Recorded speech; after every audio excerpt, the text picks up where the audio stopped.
Ito po yung bagong interview kay Senador Amy Marcos, mga kababayan, pakipakinggan po ninyo. How do you feel about Sagutin ko na. how do you feel about yung naging dating pahayag ni Vice President Sara Duterte about the exhumation of the remains of your father and what she intended to do that at that time nung nagsalita siya?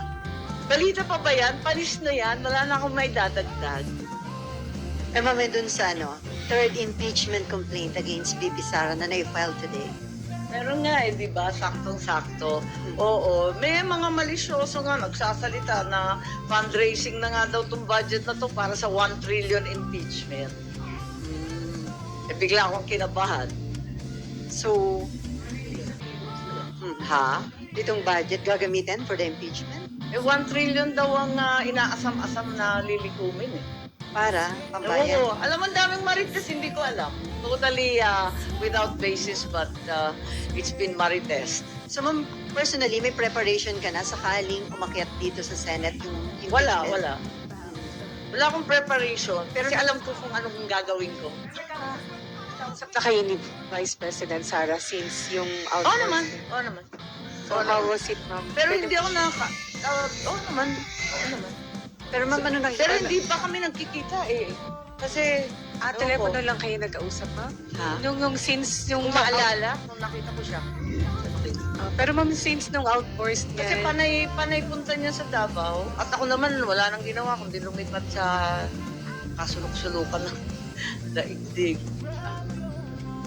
Pero parang tigil naman ngayon, ano yun ma'am, may na-workout kayong ceasefire, parang tigil naman yung sagutan ngayon ng Presidente tsaka ni Vice. Tulad ng sinabi ko, pinagdadasal ko na lang silang lahat. Pero ma'am, ano nakikita mong senaryo? Aakyat kaya sa Senate yung impeachment complete? Maraming nagpumiglas, hindi ba? Pero para sa akin, napakalungkot, napakasama para sa ating bansa. Kadami-dami na nating problema. Hindi ba dapat tutukan na lamang yung bigas, yung mga issue ng kuryenteng sintu-sintu at napakamahal?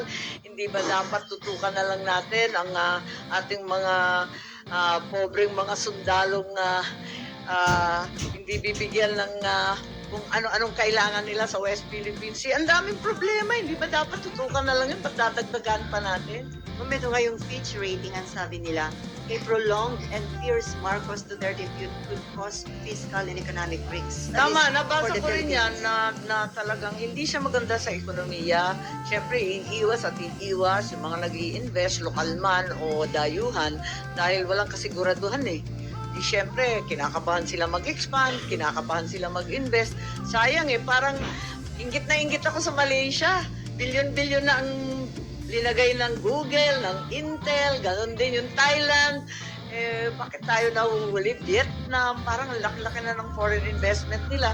Although sinasabi may pumapasok rin dito, pero yun nga, napakalalaki ng mga IT investment sa kanila. Ang ganda eh. Pero ma'am, before may marami nagsasabi na pwedeng may mahalagang role kang gampanan dahil close ka kay VP Sara and then kapatid ka ng Pangulo. May mga appeal na mag-intervene ka para ma-address yung at ma-prevent yung matagal at matinding bangayan between the two highest leaders. Tulad ng sinabi ko, pinagdadasal ko na lang sila kasi marami yatang nambubuyo eh. So hanggang dasal na lang ma'am gagawin mo. May himala. Okay, may Ma'am, sorry, last on my part, babalik ako isa lang sa budget. Sir, ma'am, how can you be sure na pag binalik kunwari sa BICAM ay maaayos? Same members lang naman yung BICAM. So yung nagtutulak ng AKAP, nandun din sila, ma'am. And for sure, di rin naman sila papayag na mawala yun po. I think for that reason, nabanggit na nga ni Pangulo na magla-line item dito siya kung ano man ang mangyari. Kaya parang dapat matauhan na yung mga nagtutulak ng AKAP.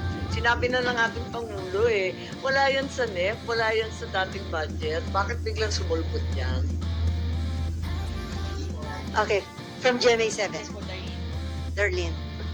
First time ko kasi narinig yung sa 1 trillion na narinig nyo lang po. Follow up ko lang kung yung sinasabi Wala, ninyo na, kachismisan lang yun na mga narinig ninyo tungkol doon sa allegedly nirelease Hindi ko nga na alam 1 kung trillion ano yung para sa trillion, impeachment, ilang bang nakapasok zero yun sa budget? Sinasabi nila?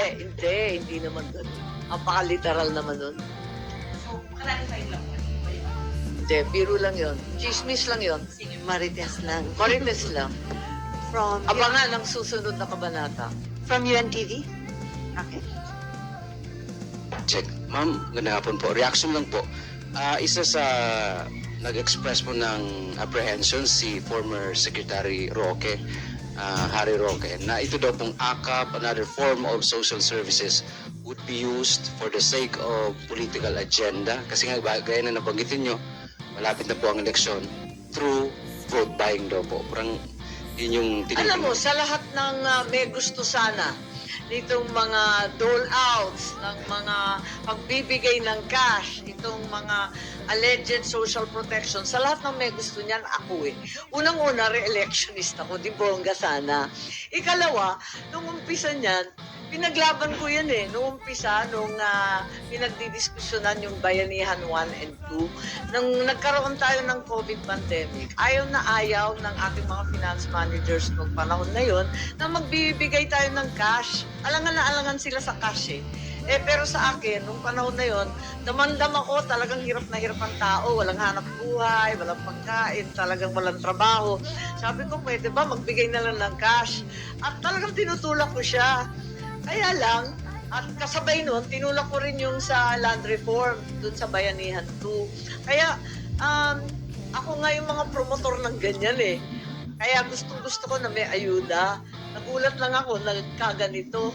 At yun nga, nagkakaroon, sa laki ng halaga at sa kalabuan ng alituntunin, talagang hindi mo masisisi na nagkakaduda na pampolitika. Lalo't naririnig mo yung daing na napakarami na hindi ako nakatanggap, hindi ako malakas kay mayor, kay congressman, kay kapitan, kung sino. Ayun, mas lalo ka talaga magdududa. Ayon, kayo na pong bahala ang humatol dyan at abangan ko ang inyong mga opinion sa comment section.